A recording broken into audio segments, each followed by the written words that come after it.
کیونکہ سر آج صبح بھی خبر آئی ہے کہ کراچی بار میں آج صبح ایک کانٹینٹ کریٹر ہے رجا بٹ، تو ان کے اوپر باقاعدہ وکلا نے حملہ کیا ہے، اور حملہ کرنے کی انہوں نے اپنی طرف سے وجہ یہ بتائی ہے کہ انہوں نے وکلا کے خلاف کوئی بات ایسی کی ہے۔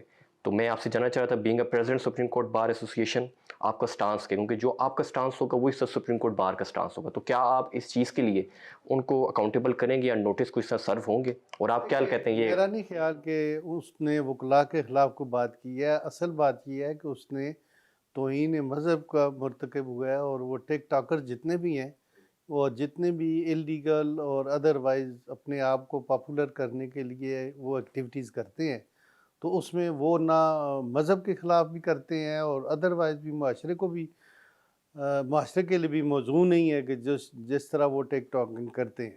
تو اس وجہ سے ان پہ ایک ایف آئی آر ہوئی تھی، اور ان کی طرف سے مزید کوئی ایسی حرکت ہوئی ہے جس کی وجہ سے وکلاء نے کیا ہے۔ لیکن سائملٹینیسلی میں یہ کہوں گا کہ وکلاء کو بھی قانون اپنے ہاتھ میں نہیں لینا چاہیے۔ اس کے خلاف اگر ایف آئی آر ہوئی ہے تو وہ ایف آئی آر میں بیل کروانے کورٹ میں ہے، تو اس کے ساتھ اس طرح کی حرکت نہیں ہونی چاہیے۔ قانون کو اپنا راستہ اختیار کرنے دینا چاہیے۔